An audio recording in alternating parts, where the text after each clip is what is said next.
Welcome to Webcertain TV. I'm Gemma Houghton. My guest today is Brad Geddes, PPC specialist and expert, and here to talk to us today about running big multinational campaigns. So, hi Brad. Hi, thanks for having me. Pleasure, always a pleasure. So, multinational campaigns, multilingual campaigns bring in all sorts of challenges. And of course, we've got the kind of language challenges and making sure you're writing content in those languages. But from kind of a setup and management perspective, how do you even start when it comes to kind of structuring those campaigns?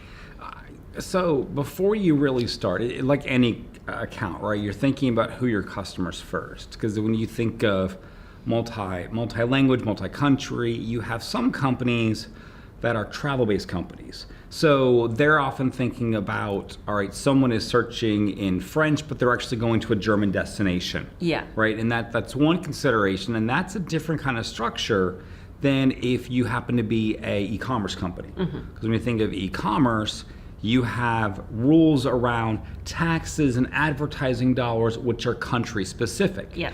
So number one is really thinking about what are the customers? Do we have legal changes by country? Yeah. Because there may be, like, a flight company doesn't have to change their prices by where they're showing things to, because they don't have some. That e-commerce companies may have to think about taxation rates. Yeah. So you kind of have to get all these other things together first before you really think about structure to begin with.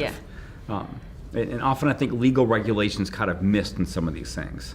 Yeah, absolutely. But of course, very important, because you could get into a lot of trouble if you're not following Yes. those. And obviously, then you do have big differences between languages, between cultures, Yep. and that kind of thing. So, would you always recommend segmenting it by country or language? So again, this looks at a lot of what you're trying to do, right? So if you're a company in the U.S. trying to go to Europe, right, which is a common thing, or you're a company in Eastern Europe trying to go to mainland Europe, right? So a lot of that is, hey, take what you've got right now, start in those countries, flip the language you can currently support, see what the traction looks like, go where the traction is. Now, if you've got a presence, you can already ship there. The number one is, what language are your website in? I mean, you don't really want to advertise in a language and make ads in a language when your website doesn't support the language. Yeah. So if you don't have good assets to Yeah. send someone to, that's another barrier you have to consider. In most cases, you're really going to think of what's your corporate structure, because if you have budgets by country, then you're going to do accounts or campaigns by country to fall into how you're doing things. If you're a company who's trying to sort of taste test different places, then you might combine some countries together, because you see, I wouldn't say shared languages, that's not quite the right term, but you see a lot of people in Belgium who speak French. You see a lot of people in Switzerland who speak German, maybe not quite as much. But in that case, you might just say, hey, we're going to target Europe and we're going to do German and Swiss and do language-based campaigns. It's not perfect that way at all. It's less management, and it gets you an idea of what the stats are.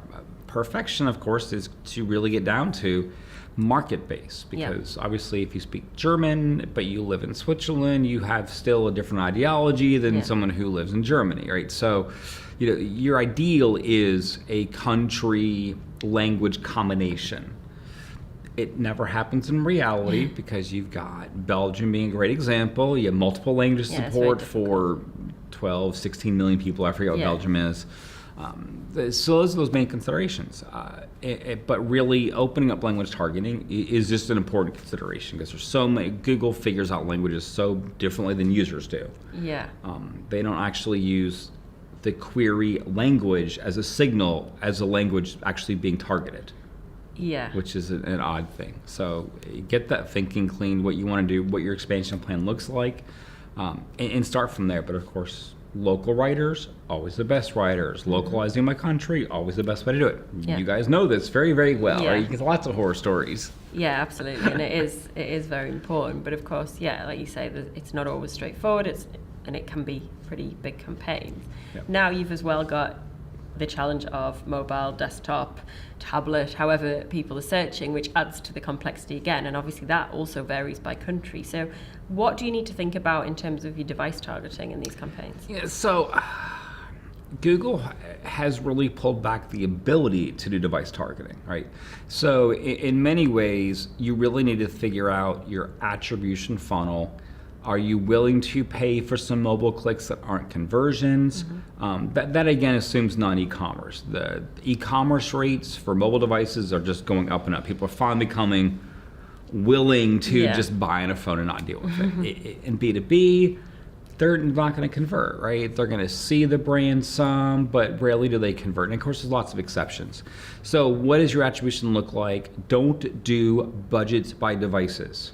That will mess everything up because no one can control budgets on mobile very well in paid search.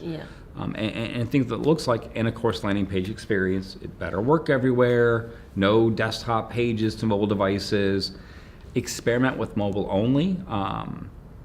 Apps, very important from a customer loyalty standpoint. If you have a lot of repeat customer bases, apps are going to outperform desktop devices. So it's complicated. It is, right? But it's like everything, right? It's like start with what is the current goal? What is the future goal? What are our resources? What's our resource constraint? Then what are any legal or regulatory things we may have to also segment by?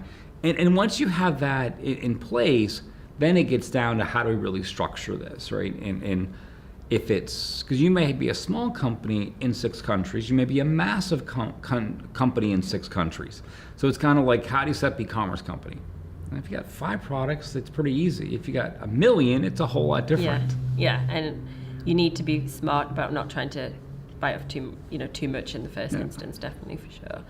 And then, obviously talking about some people will buy mobile and it is becoming more common, but not everybody will. So you kind of have to have different goals with your advertising as well. In some cases, it's going to be to drive a conversion, but in other cases, it really is awareness or that initial information stage. So how does that impact the kind of type of message you need to use, and again, how you build that into your campaigns? So this is where I think everyone who does multicultural stuff should have access to someone who either lives in the country or knows the country well to understand the nuanced differences.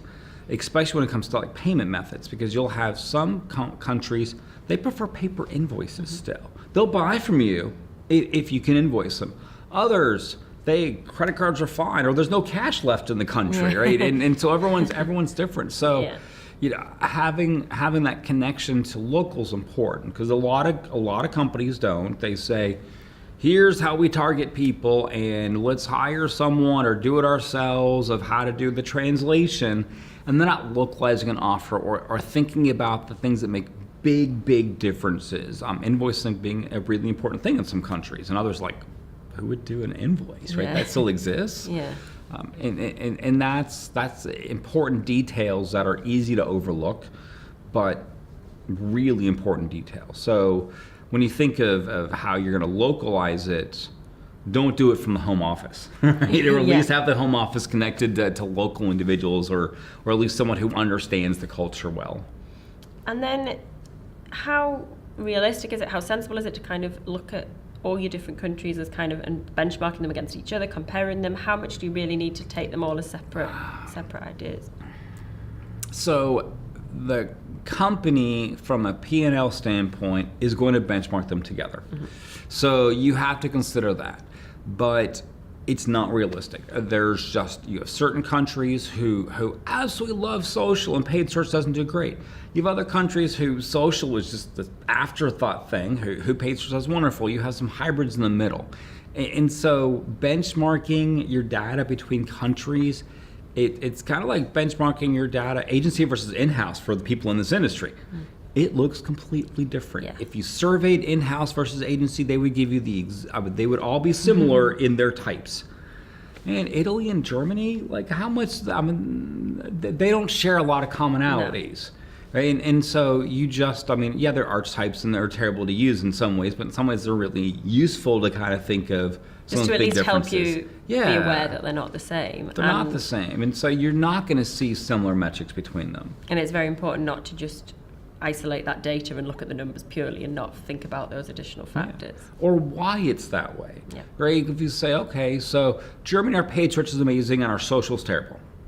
Well, you know what? Okay, it's because Facebook in Germany is pretty small, right? Yeah. And you look at Italy and say, with the privacy our of it. paid search is decent in Italy, but our social's amazing. Or our social's nothing. That probably means you need to invest more in social because it's They more don't know common. your brand, and they don't, It's more common to the country there as well. And so you have to think of how do the users, I mean, we're marketers. We find eyeballs. We find people and influence people.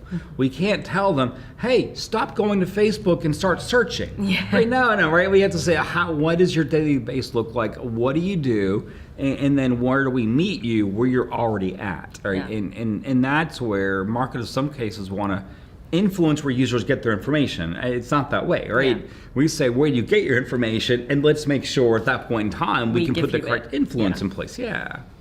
So any final tips then? Any big no-nos that we haven't touched upon when it comes to international? Oh, any big no-nos. I mean, there's some real obvious ones, right? I still see people who write Spanish campaigns and they include Spain and Mexico in the same one. Yeah. No, right? Basket versus cart. We're in London right now.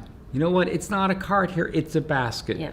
Those little, I mean, they're tiny details. They make a difference. Yeah.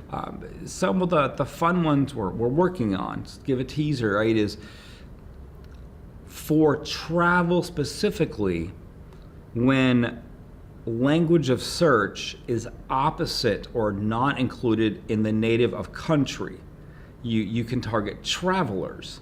And often they have a different response to ads or different things or a need basis. It's going to be a much quicker need as well. Like It if you're is. traveling, you need something then as opposed to something that Exactly. you're So buying if you're for a 12-year contract. Yeah, and so there is something when playing with making campaigns where you're talking to Germany and you have every language but German, and then you have the German language, and often you'll see the German language will convert, but it may take 15 days. The non-German language will convert, but it may take a day and a half or hours.